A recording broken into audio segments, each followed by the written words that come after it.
And like I said before, if I was in 4 cottages, and say hypothetically, I don't know how many cottages my brothers or my sisters are in, but if there's 3 more of them, and you say a total of 7 cottages out of 24, and they were all abused, it doesn't bode well that one family, the Merritt family, were abused in 7 cottages out of 24.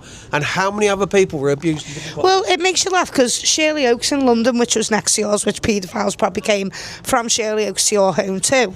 But, you know, I don't know that for sure. But anyway, there was 68 paedophiles there.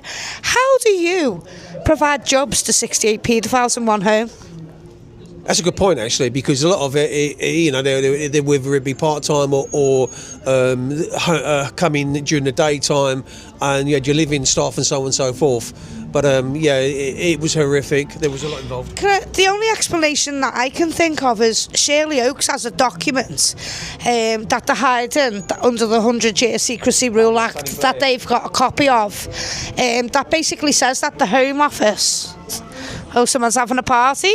That the Home Office have basically employed paedophiles to work in children's homes. So that's the only reason why they won £100 million, and they signed a waiver to say nothing about the situation. But anyway, someone's having a party behind us. Hey, Just make sure it's recording and it sounds okay. I want to ask you... what was it now? About the family, what it done to your family, all of yous being in care. Should we wait till they pull off? My family have never shared the same room together. Should we wait till they pull off or shut up? Yeah, they shut up now. Go ahead. My family have never shared... Shall I rewind? Let's do that again because we can clip it. Yeah, we can clip it anyway. So I just want to ask about, you know, how much of an effect, you know, that had on your whole family, because your whole family was put into care. Were you all separated? Yeah, we were all put in different cottages. We would never share the same family room ever again. We never put in the same cottages.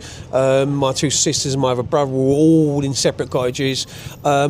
As a unit of 4 children, we never became a family ever again, because after Beach Home, you know, I met my sisters and my brother, but all 4 of us never shared the same room ever again in life.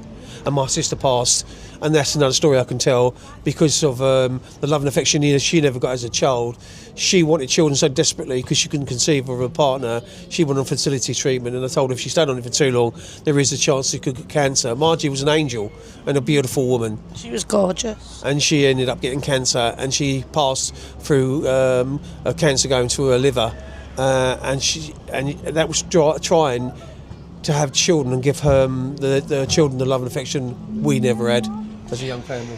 So you're saying that Frank, Marjorie and what was the other one, Anne, and you all were abused at Beach Home, and you were all took to separate cottages and abused individually at separate cottages, and all of them amounted to 27 cottages. 34 cottages. Because obviously you were moved from cottage to cottage to cottage. Yeah, well, I was in 4 So there was cottages. different staff at every cottage. Yes, different. See, what we had to do is we had to call them auntie and uncle. We weren't allowed to call them by their names. We had this adopted thing where, as if they were belonging to us in some sort of family connection, which they weren't.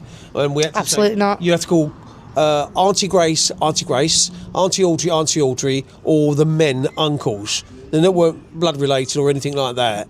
So you had to call them, and the people like Mr. Banner, you had to call Mr. as if it was some sort of hospital. And Like sir. Yeah. And you had to give them a title. They had to have a title. It was just power over people, basically, and the elitist. But power over children, that's disgusting. When you're meant to take care of a child and you're getting paid to look after a child, you're meant to look after that child. You're not meant to do what they did to you. It was literally like... So, you know, at the end of the day, you know... How many other places around your kids' home were doing the same thing that you can think of? Because we've got Beach Home, we've got Shirley Oaks, we've got yours, which is Beach Home. Because there's Beechwood, Beach Home, Shirley Oaks. You've got Witherwacky in Sunderland, you've got Quarries, and then you've got Kencor, you've got Kincora Islands. You've got children's homes in Wales, England, Scotland, Island of Wales. Hope the Glen was a very bad one as well, and they're all over the place. See, what no one's ever done, Alan, is all these children's homes where the abuse has happened, the paedophiles have kind of moved from home to home to home, and nobody's actually got that home and that home and that home and that home and that home and put it all together and done a big investigation of all the abuse in one, because when you separate that abuse, it doesn't look as big as a problem. When you put that abuse together, that's a big problem. But when you're talking about it, millions of children were abused in this country. Billions. Yeah. How many are dead? 100,000 children go missing every year. They claim those are the records. 180. They try to change it and so it doesn't look so bad and tint it with, I don't know, look at it through rose-tinted glasses. It's all, whatever you say, one child is bad. We're talking about off the Richter scale. We're talking about, industrial scale child abuse. Because when they used the term industrial, they were making children work, they were taking money for them children, they were meant to be providing a care to them children. They were doing none of it. Yeah. In fact, they were abusing children, starving them, neglecting them, malnourishing them, robbing them of their education, robbing them of the freedom and childhood because they had them locked down. And basically, why not just give them a cage? It's no better than putting them in a children's home with abusers. Why didn't you just cage them? It would have been, easier for the kids, wouldn't it? Well, the ICSA didn't touch speech, to be truthful. They didn't talk about the acid baths. They didn't talk about the carbolic soap treatment. What did they talk about? They touched it. They looked at it, but didn't go into it. See, the thing is with ICSA is they've got the powers to investigate, but they've got no powers to prosecute. So what's the point in the inquiry if you can't prosecute who you found out that's guilty? I mean, we've got people that's testified in the ICSA that should be sat in jail right now, but because they've got no power to arrest and they go, oh, that's the police's job. But then the police don't want to do it because they're, oh, go away, because we might have to tell the world what's going on about all the children's abuse and all the children's homes all up and down the whole country.